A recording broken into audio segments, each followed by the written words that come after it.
एक समय की बात है, भगवान विष्णु और माता लक्ष्मी धरती लोक पर भ्रमण करने के लिए निकले।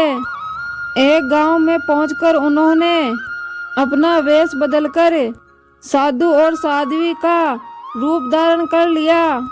तब माता लक्ष्मी ने पूछा, स्वामी जी, आज आप धरती लोक पर किस उद्देश्य से आए हैं? क्या किसी कोई भगत पर संकट है जिसके कारण आप मुझे भी साथ ले आए हैं? तब श्री हरि ने मुस्कुराते हुए कहा, देवी, इस मृत्यु लोक में तो सभी अपने कर्मों के अनुसार कष्ट भोगते हैं। मैं ये देखने चाहता हूँ कि इतना कष्ट भोगने के बाद भी क्या ये पुण्य कमाते हैं और साथ ही भक्ति करते हैं या नहीं। सबसे पहले माँ लक्ष्मी और भगवान हरि अमीर सेठ के घर पहुँचे। वहां पहुंचकर उन्होंने सेठ जी को आवाज लगाई। उनकी आवाज सुनकर सेठ जी बाहर आए। भगवान विष्णु ने कहा, सेठ जी, आप पर तो माँ लक्ष्मी जी की बहुत ही कृपा है, फिर भी आप बहुत परेशान लग रहे हो, इसका क्या कारण है?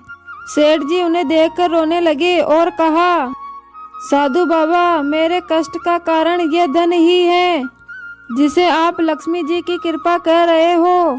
मेरा सारा धन मेरे बेटों ने समेट लिया और वे घर छोड़कर चले गए।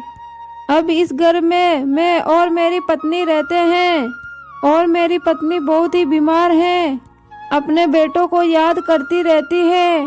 यदि ये धन ना होता तो लालच नहीं होता और हमारे बेटे हमारे पास होते। यह सुनकर भगवान विष्णु ने कहा, सेठ जी, आपके कष्ट का कारण धन नहीं, आपके ही कर्म हैं।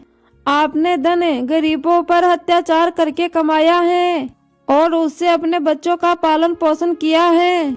इस कारण आपके बच्चे अपने धन को पिता मान बैठे हैं। यह कहकर दोनों वहां से आगे चल पड़ते हैं। आगे जाने पर उन्हें एक किसान मिलता है जो अपने मरे हुए बैल के पास बैठकर रो रहा था। माता लक्ष्मी ने उससे पूछा, भाई, तुम रो क्यों रहे हो और ये तुम्हारा बैल कैसे मर गया? किसान ने कहा, धन के लालच के कारण मेरा बैल मर गया। ज्यादा धन कमाने की इच्छा के कारण मैं इसे धन में काम करवाता था और रात में कोलों में लगा देता था और इससे मैं बहुत धन कमाता था, लेकिन अब कल से मुझे भूखा मरना पड़ेगा। यदि संसार में धन ना होता तो मुझे ना तो लालच आता और ना ही मेरा बैल मरता। तब लक्ष्मी जी ने कहा, स्वामी जी, ये क्या माया है? मैं तो सोच रही थी कि इस संसार में धन और वैभव के कारण सब मेरी पूजा करेंगे, लेकिन ये तो धन से ही परेशान है। तब श्री हरि ने कहा, ऐसा नहीं है देवी, ये सब कर्मों का फल है। यह बैल एक साहूकार था जो गरीबों को पैसा देकर अपना गुलाम बना लेता था और उनसे दिन रात काम करवाता था। उसी को चुकाने के लिए यह इस जन्म में बैल बना है और आज इसका कर्ज उतर गया। तब लक्ष्मी जी ने कहा, स्वामी जी, इन सब के पीछे धन की ही वजह है। यह सब सुनकर भगवान विष्णु ने कहा, आगे चलते हैं। आगे कुछ दूर जाने पर उन्हें एक झोपड़ी दिखाई दी जिसके बाहर एक दीपक जल रहा था। भगवान विष्णु और माता लक्ष्मी जी वहां पहुंचे। भगवान विष्णु जी ने पुकारा, कोई है जो हमें भोजन करवा सकता है? यह सुनकर एक औरत घर से निकलकर बाहर आई। हे साधु जनों, पधारिए, मेरे छोटे से घर में आपका स्वागत है। वे दोनों अंदर चले गए। तब लक्ष्मी जी ने पूछा, आपने घर के बाहर दीपक क्यों जला रखा है? तब उस औरत ने कहा, मेरा नाम सुजाता है।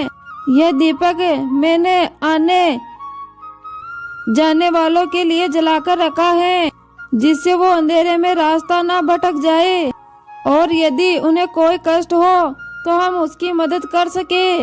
यह सुनकर विष्णु जी ने कहा, हम तुम्हारे घर पर भोजन करना चाहते हैं। यह सुनकर सुजाता बोली, महाराज, आपको कुछ समय के लिए इंतजार करना पड़ेगा। मेरे पति अभी सेठ जी के घर काम कर रहे हैं। वे मजदूरी लेकर खाने का सामान लेकर आते हैं और मैं उन्हीं सामानों से आपको भोजन बनाकर खिला दूंगी। यह सुनकर लक्ष्मी जी ने कहा, तुम्हारे पास धन नहीं है, यदि तुम्हारे पति ना ला पाए तो क्या होगा? तब सुजाता ने कहा, माँ लक्ष्मी और विष्णु भगवान की कृपा से हमें एक वक्त का भोजन मिल ही जाता है और वही हमारे लिए काफी है। भगवान की कृपा से हम आज तक भूखे नहीं सोए, तो आज भी नहीं सोएंगे और इससे ज्यादा का लालच हमें नहीं है। कुछ देर बाद उसका पति सामान लाया और दोनों ने खाना पकाकर साधु और साध्वी को भोजन करवाया। सुजाता ने कहा, ये रूखा सूखा भगवान का प्रसाद समझकर हम ग्रहण करते हैं और आप भी प्रसाद समझकर इसे भोग ग्रहण करिए, इससे आपको संतुष्टि मिलेगी। भगवान विष्णु और माता लक्ष्मी जी ने भोजन किया। इसके बाद माता लक्ष्मी जी ने कहा, हमने तो भोजन कर लिया, लेकिन तुम्हारे लिए कुछ नहीं बचा। तब सुजाता ने कहा, नहीं, अभी तो एक चावल बचा है, वही हमारे लिए काफी है। भगवान का प्रसाद चखने को भी मिल जाए तो ये तो बड़ा ही परम सौभाग्य है। उनका ये सरल स्वभाव देखकर भगवान विष्णु और माता लक्ष्मी अपने असली रूप में आ गए। श्री हरि विष्णु ने कहा, सबसे बड़ा फल संतोष का है। धन सभी के लिए आवश्यक है, लेकिन लालच में पड़ा हुआ इंसान उस धन का भी सुख नहीं उठा सकता। तुम दोनों ने आज खुद भूखे रहकर हम दोनों को भोजन करवाया।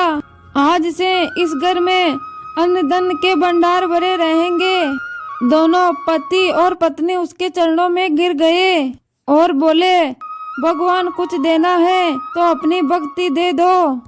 भगवान विष्णु और माता लक्ष्मी ने उन्हें आशीर्वाद दिया और वो दोनों वहां से अंतर्ध्यान हो गए।